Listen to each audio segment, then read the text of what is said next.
ACTS in the New International Version. In my former book, Theophilus, I wrote about all that Jesus began to do and to teach until the day he was taken up to heaven, after giving instructions through the Holy Spirit to the apostles he had chosen.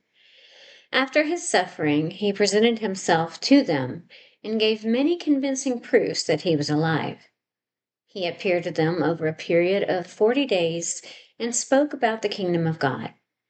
On one occasion, while he was eating with them, he gave them this command: "Do not leave Jerusalem, but wait for the gift my Father promised, which you have heard me speak about. For John baptized with water, but in a few days you will be baptized with the Holy Spirit." Then they gathered around him and asked him, "Lord, are you at this time going to restore the kingdom to Israel?" He said to them, "It is not for you to know the times or dates the Father has said by his own authority, but you will receive power when the Holy Spirit comes on you, and you will be my witnesses in Jerusalem, and in all Judea and Samaria, and to the ends of the earth." After he said this, he was taken up before their very eyes, and a cloud hid him from their sight. They were looking intently up into the sky as he was going, when suddenly 2 men dressed in white stood beside them. "Men of Galilee," they said, "why do you stand here looking into the sky? This same Jesus, who has been taken from you into heaven, will come back in the same way you have seen him go into heaven." Then the apostles returned to Jerusalem from the hill called the Mount of Olives, a Sabbath day's walk from the city. When they arrived, they went upstairs to the room where they were staying. Those present were Peter, John, James, and Andrew, Philip and Thomas, Bartholomew and Matthew, James, son of Alphaeus, and Simon the Zealot, and Judas, son of James. They all joined together constantly in prayer, along with the women and Mary, the mother of Jesus, and with his brothers. In those days, Peter stood up among the believers, a group numbering about 120, and said, "Brothers and sisters, the scripture had to be fulfilled in which the Holy Spirit spoke long ago through David concerning Judas, who served as guide for those who arrested Jesus. He was one of our number and shared in our ministry. But the payment he received for his wickedness, Judas bought a field. There he fell headlong, his body burst open, and all his intestines spilled out. Everyone in Jerusalem heard about this, so they called that field in their language Akeldama, that is, field of blood. For, said Peter, it is written in the book of Psalms, may his place be deserted, let there no one to dwell in it, and may another take his place of leadership. Therefore it is necessary to choose one of the men who have been with us the whole time the Lord Jesus was living among us, beginning from John's baptism to the time when Jesus was taken up from us. For one of these must become a witness with us of his resurrection." So they nominated 2 men, Joseph called Barsabbas, also known as Justus, and Matthias. Then they prayed, "Lord, you know everyone's heart. Show us which of these 2 you have chosen to take over this apostolic ministry, which Judas left to go where he belongs." Then they cast lots, and the lot fell to Matthias. So he was added to the 11 apostles.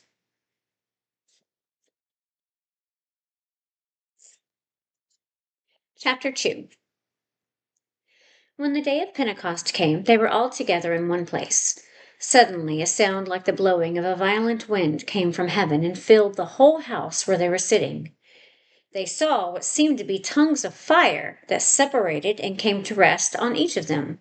All of them were filled with the Holy Spirit and began to speak in tongues as the Spirit enabled them. Now there were staying in Jerusalem God-fearing Jews from every nation under heaven. When they heard this sound, a crowd came together in bewilderment, because each one heard their own language being spoken. Utterly amazed, they asked, "Aren't all these who are speaking Galileans? Then how is it that each of us hears them in our native language? Parthians, Medes, and Elamites, residents of Mesopotamia, Judea, and Cappadocia, Pontus and Asia, Phrygia and Pamphylia, Egypt and the parts of Libya near Cyrene, visitors from Rome, both Jews and converts to Judaism, Cretans and Arabs. We hear them declaring the wonders of God in our own tongues. Amazed and perplexed, they asked one another, "What does this mean?" Some, however, made fun of them and said they have had too much wine. Then Peter stood up with the 11, raised his voice, and addressed the crowd. "Fellow Jews, and all of you who live in Jerusalem, let me explain this to you. Listen carefully to what I say. These people are not drunk, as you suppose. It's only 9 in the morning. No, this is what was spoken by the prophet Joel. In the last days, God says, I will pour my spirit out on all people. Your sons and daughters will prophesy. Your young men will see visions. Your old men will dream dreams. Even on my servants, both men and women, I will pour out my spirit in those days, and they will prophesy. I will show wonders in the heavens above and signs on the earth below, blood and fire and billows of smoke. The sun will be turned to darkness and the moon to blood before the coming of the great and glorious day of the Lord, and everyone who calls on the name of the Lord will be saved. Fellow Israelites, listen to this. Jesus of Nazareth was a man accredited by God to you by miracles, wonders, and signs, which God did among you through him, as you yourselves know. This man was handed over to you by God's deliberate plan and foreknowledge, and you, with the help of wicked men, put him to death by nailing him to the cross. But God raised him from the dead, freeing him from the agony of death, because it was impossible for death to keep its hold on him.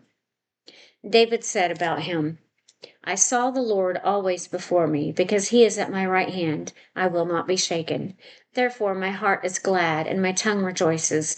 My body also will rest in hope, because you will not abandon me to the realm of the dead, and you will not let your Holy One see decay. You have made known to me the paths of life. You will fill me with joy in your presence.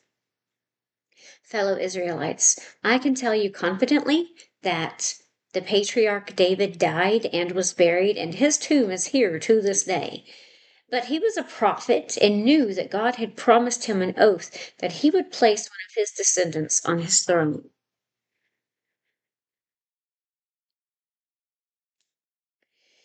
Seeing what was to come, he spoke of the resurrection of the Messiah, that he was not abandoned to the realm of the dead, nor did his body see decay.